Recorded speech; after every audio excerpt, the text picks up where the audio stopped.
For English subtitles, activate the subtitle button, please.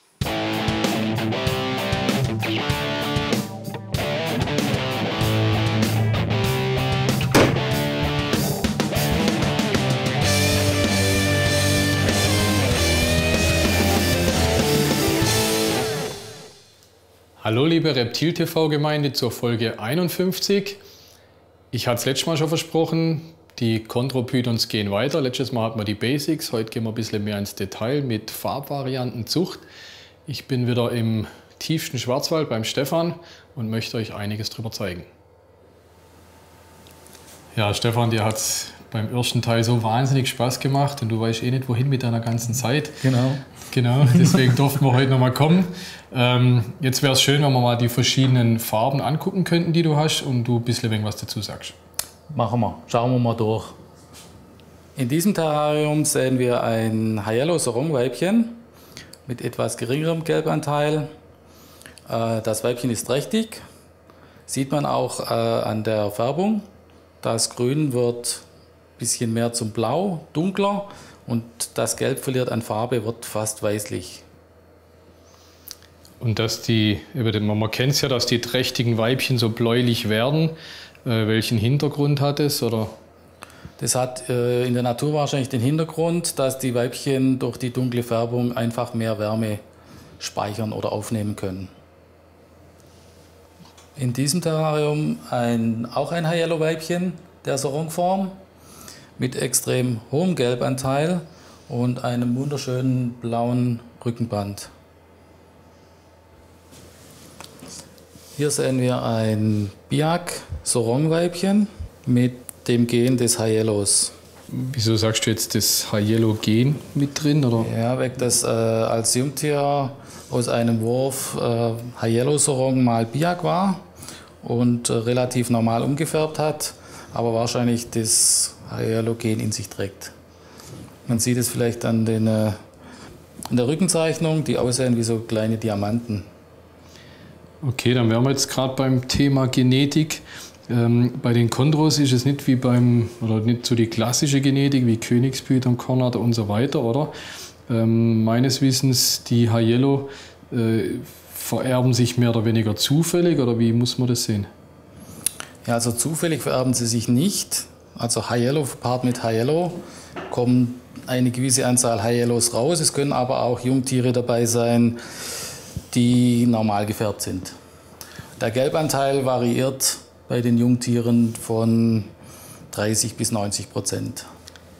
Also kann man genetisch so sagen, dass ich das Haiello-Gen in den Elterntieren drin brauche, damit ich bei den Jungen auch Haiellos bekomme. Ich weiß aber nicht, wie viel von den Jungtieren Haiello sind. Ist das so richtig? So kann man das in etwa sagen, ja.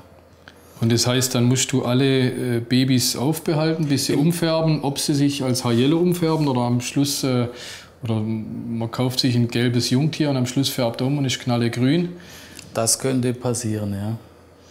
Also letztendlich, wenn man sicher gehen will, ein Haiello zu bekommen, kann man erst ein umgefärbtes Tier nehmen. Ja, das ist richtig, ja. Und der vererbt es dann aber auch wieder weiter. Und ist nur, dass ich Haiello mit Haiello bekomme, oder wenn ich jetzt ein Haiello mit einem normalen Chondro verpaare, kriege ich auch Haiellos, oder? Das kann passieren, dass Haiellos rauskommen, das muss aber nicht. Aber es ist einfach so, dass wir zum Beispiel mit Biak verpaart immer Haiellos dabei hatten. Der Prozentsatz ist ein bisschen geringer wie bei Haiello mit Haiello, aber bei Biak-Verpaarung mit Haiello-Sorong ist eigentlich immer ein Haiello-Tier dabei. Also zusammenfassend kann man sagen, es vererbt sich so Art kodominant, aber das auch noch, also nicht nach einem bestimmten Prozentsatz, sondern kodominant mit zufälligem Prozentsatz also sozusagen. Kann man so sagen, und auch der Gelbanteil ist komplett unterschiedlich.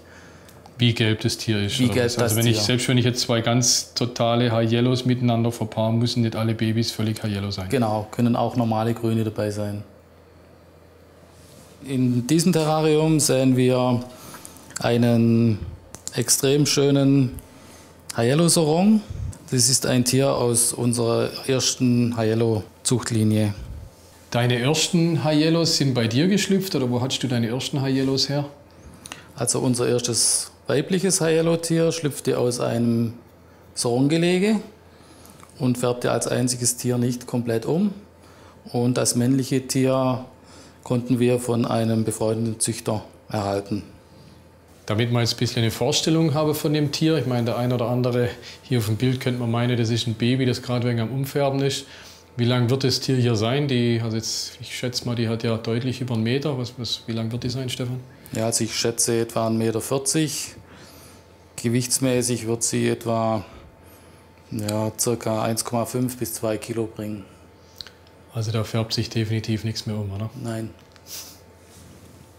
Und hier sehen wir ein Tier aus einer High-Yellow Sorong mal High-Yellow Biak-Verpaarung. Das Tier hat etwas mehr Gelb in der Seitenlinie und auch diese gelbe Diamantzeichnung. Die Diamanten, die kommen ja vom Sorong eigentlich, ne? Der hat ja normal das blaue Rückenband, oder? Nein, die Diamanten kommen vom Biak. Und zwar sind das alles rote Jungtiere. Die letztendlich so rauskommen, genau. Also der hat dann kein blaues Rückenband, sondern eben diese Punkte, so Diamant- oder Dreieckpunkte. Dreieckpunkte, ja. Das ist ein klassischer Biakmann mit schönen gelben Flecken und auch noch schwarzen Punkten, sogenannte Mite-Face. Ist das jetzt ein klassischer Biak, so wie mehr oder weniger jeder Biak im Schnitt aussieht, mal vielleicht abgesehen von der Mite-Face, was man natürlich erkennen kann, oder ist das auch schon sowas wie High-Yellow? Also eigentlich ist es ein Biak mit viel Gelb, aber kein High-Yellow. Also kein Tier, was dieses High-Yellow so weiter vererbt, wie jetzt die Sorongs oder die anderen, wo wir vorgesehen haben. Genau. Und diese Mite-Face, also mal kurz den Namen noch erklären, Mite aus dem Englischen Milben, ne? Und also die schwarzen Punkte da drauf, das sind eben keine Milben, sondern das ist so eine Zeichnungsvariante und die nennt sich Mite-Face, oder? Genau, das ist einfach eine schwarze Beschuppung. Und vererbt sich auch zufällig oder? Tritt immer wieder auf. Da der Biak ja relativ variabel ist in seiner Färbung, kommt es auch immer wieder in den Jungtieren vor. Also auch wieder wegen so eine Zufallsvererbung, wie wir schon vorher besprochen haben. Ja. Ein High-Yellow Chondro aus einer Verpaarung Sorong High-Yellow mal Biak. Dieses Weibchen ist ein trächtiger Biak. Da haben wir jetzt wieder das Phänomen mit der Blaufärbung, oder? Wenn sie trächtig sind, werden sie blau. Man sieht ganz klar in der Seitenlinie dieses Blau und dieses verblassende Gelb in der Rückenzeichnung. Und es gibt ja immer so der Wunsch nach blauen Chondros, also heißt es gibt gar keine blauen, sondern letztendlich wenn ein Chondro blau ist, ist er trächtig. Oder gibt es auch tatsächlich Linien, die blau sind und blau bleiben? Also es gibt genetische Linien, die blau bleiben. Es gibt aber auch Weibchen, die nach mehreren Trächtigkeiten das Blau einfach beibehalten. Nicht mehr zurückfärben ins Grün, sondern immer blau werden. Also ein paar Mal trächtig und... Also hormonell blaue Weibchen. Okay, oder durch mehrmalige Trächtigkeit durch mehrmalige sozusagen. Trächtigkeit. Ein klassisches Sorong-Männchen. Und den Sorong, was macht den so aus, dieses blaue Rückenband vor allem? Oder daran erkennt man es, glaube ich, ganz gut, oder? Daran kann man eigentlich erkennen, ja. Und ist halt nur Sorong, oder? Nein, das haben da auch andere. Es ist unterschiedlich ausgeprägt, es kann mal stärker, mal weniger stark sein. Aber ein Biak oder ein Aru hat ja nie dieses Rückenband, oder? Ein Biak und ein Aru haben dieses Rückenband nicht, nein. Hier sehen wir jetzt 2 Jungtiere, also links das klassische gelbe Jungtier, rechts, da sagt man rote, also die sind so orangerot oder so rostrot. Kann man anhand vom Elterntier sagen, kommen gelbe oder rote raus, Stefan? Also bei uns kommen aus Sorong-Verpaarungen, also High-Yellow Sorong mit High-Yellow Sorong, immer nur gelbe Jungtiere raus. Sobald wir Biak einpaaren, sind auch rote Jungtiere dabei. Was man jetzt auch schön sehen können, dass die Tiere schon anfangen mit Umfärben. Die haben schon diese grünen Punkte drin. Wie lange geht die Umfärbungsphase so ungefähr? Also es ist komplett unterschiedlich. Sorong-Tiere fangen schon teilweise mit 4, 5 Monaten an. Das ist aber extrem früh. Man sagt so circa 1 Jahr. Bei Biak-Tieren kann die Umfärbung bis zu 4, 5 Jahre dauern. Also ich kann einen 3-, 4-jährigen Biak haben, der immer noch gelb oder rot ist und nach 3, 4 Jahren der immer noch nachfärbt. immer noch dann grün wird. Ach was. Und die Umfärbung an sich, also geht dann über Jahre hinweg in dem Fall oder bei einem Sarong, wie schnell oder im schnellsten Fall, wie schnell geht der von Gelb nach Grün? Also wir hatten schon Sarongtiere, die nach 3 Wochen in der Umfärbphase komplett grün waren. Kannst du in der Umfärbungsphase jetzt schon was dazu sagen? Bleibt der schön gelb oder wird der knallegrün? Kann man bei diesem Tier jetzt nicht unbedingt sagen. Das ist eigentlich noch zu früh. Da ist es noch zu jung dazu. Die endgültige Umfärbung hat eigentlich erst stattgefunden, wenn die komplette Rückenzeichnung verfärbt ist. Also wenn das blaue Rückenband, was wir hier sehen, oder? Ja. Wenn das braune oder rote Rückenband, auch die Kopfzeichnung, wenn die eigentlich ausgebildet ist, dann kann man davon ausgehen, dass die Umfärbung eigentlich fast fertig ist. Und der dann so bleibt, wie er in der dem dann Moment auch so ist. bleibt dann, ja. Anhand von meiner Hand können wir die Größe ganz gut erkennen. Die Tiere sind jetzt ein gutes halbes Jahr alt und ich würde mal so knapp 50 cm schätzen. Natürlich nur die ganz klassische Frage, oder was wir ja alle wissen wollen, wie züchtet man einen Baumpython oder einen Chondropython? Also wie stimulierst du die, beziehungsweise hast du einen Jahresrhythmus in der Temperatur oder wie machst du das? Also das Allerwichtigste ist die Einzelhaltung, definitiv. Dass man die Männchen über das ganze Jahr eigentlich einzeln hält. Und zur Stimulation senken wir die Nachttemperatur bis auf 22 Grad runter. Mhm. Bei Männchen und Weibchen? Bei Männchen und Weibchen. Okay. Und wie lange machst du das? Nach wie viele Nächte? so circa 2-3 Wochen setzt man dann mal das Männchen dazu. Und dann wird er auch wahrscheinlich gleich anfangen Paare. Mhm. Und machst du das zu einer bestimmten Jahreszeit oder sagst du einfach... wir fangen so circa im November an abzusenken. Mhm. Also auch von der unsere Nachttemperatur Winterzeit. 27 Grad immer wieder 1 Grad weniger, alle 1-2 Wochen, bis wir die Nachttemperatur mit 22 Grad erreicht haben. Okay, und das heißt ja auch, dass der Chondropython nicht unbedingt jahreszyklisch ist. Also meinst du, du könntest das auch zu einer anderen Jahreszeit machen? Ist definitiv möglich, ja. Okay. Ja. Und dann setzt das Männchen zum Weibchen rein, lässt ihn eine Nacht paaren oder öfters? Genau, das Männchen bleibt eigentlich beim Weibchen drin, solange er paart. Okay, sprich 1, 2, 3 Oder Nächte? bis das Oder? Weibchen eben einen Eisprung kriegt, durch die Verdickung sichtbar wird und der Eisprung ist vollzogen, dann kann man das Männchen rausnehmen, weg, dann, Also dann sind die Eier befruchtet. Zwischen erstem Mal Paarung und Eisprung, das sind ja bestimmt etliche Wochen oder Monate, dann lässt so lange den Mann beim Weibchen So lange drin. bleibt der Mann drin. Okay, also nicht wie beim Königspython rein, raus, rein, raus, du machst ihn rein und lässt ihn drin. Ja. Okay. Ich habe jetzt hier so ein Holzkistchen. Für mich sieht es eigentlich fast aus wie so eine wie nennt man es? Vogelhäuschen sagt man dazu, gell? Ist aber was anderes. Was hat es damit auf sich? Wir benutzen diese Holzkiste als Eiablagebehälter. Die wird praktisch auf so einen Ast draufgelegt, ein bisschen zentriert, festgemacht. Also stellst du oben rein, nicht unten auf dem Boden, sondern Nicht auf den ins Boden, Geäst. sondern ins Geäst wird die gemacht. Okay. Und gefüllt ist die Box mit Sphagnummoos. Das Sphagnummoos wird feucht gemacht und so lange ausgepresst, also nass gemacht und so lange ausgepresst, bis kein Wasser mehr rauskommt.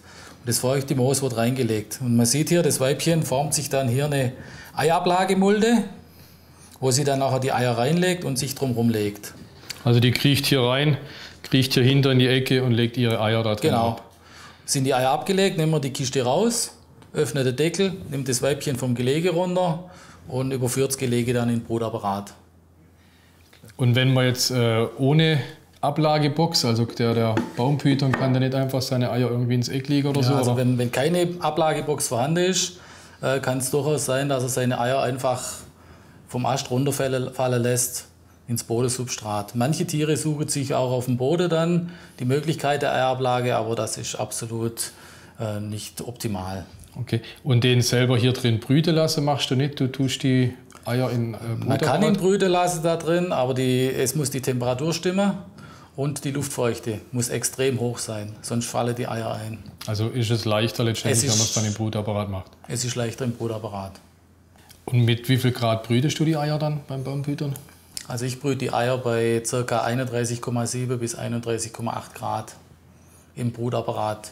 Die Brut selber machst du dann auf dem Wasserbad, wie man es hier sehe, in der Schale. Unten drin ist Wasser und auf das Gitter kommen die Eier. Kommen die Eier drauf. Der komplette Eiklumpe, ich entferne auch nicht die Eier voneinander, sondern wenn die Eier schon verklebt sind, bebrüte ich die ganze Eiklumpen. Auf dem Wasserbad, wo da die Luftfeuchtigkeit herkommt. Wenn die ersten Jungtiere schlüpfen, nimmt man die Eier auseinander und schlitzt sie kurz an, schneidet sie kurz an. Und das heißt, wenn das erste Baby oder die ersten Babys die Köpfe rausstrecken aus der Eier, dann tust du die anderen anblitzen.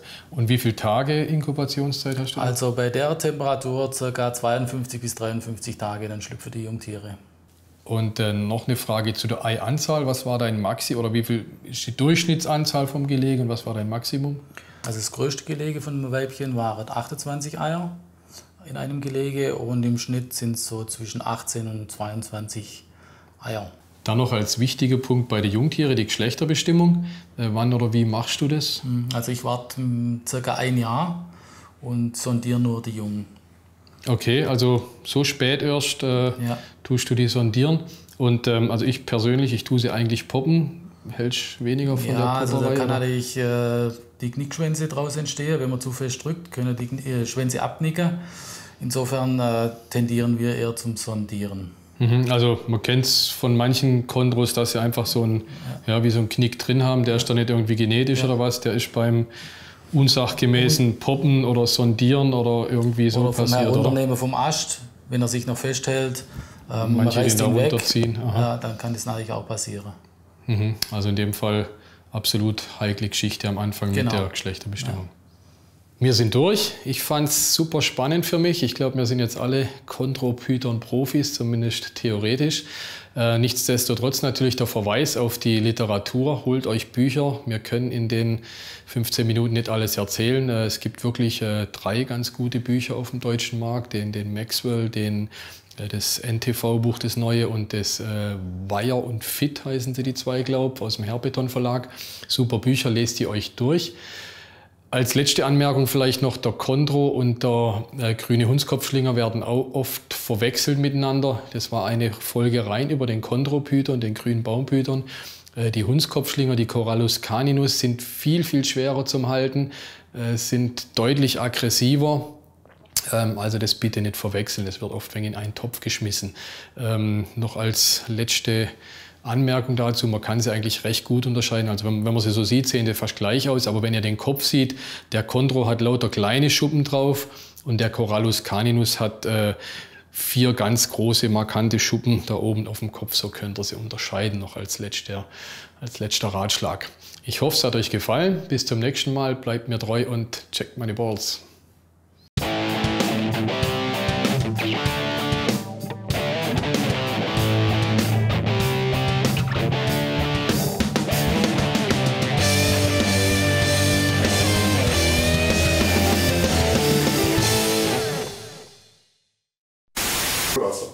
Oh, bist du mutig. Da hat er den Kopf in der anderen Seite. Ja. Genau das hat er. Ja, aber du weißt, wie heute rauskommen, gell? Oh. Aber es geht trotzdem nicht so gescheit, gell? Nützt nichts, oder? Ups. Meyer-Witt oder wie sie heißen, die 2. Machen wir nochmal, das war so. Sag doch einfach. Oder? War guti. Ja. Machen wir nicht nochmal. Ganz fein.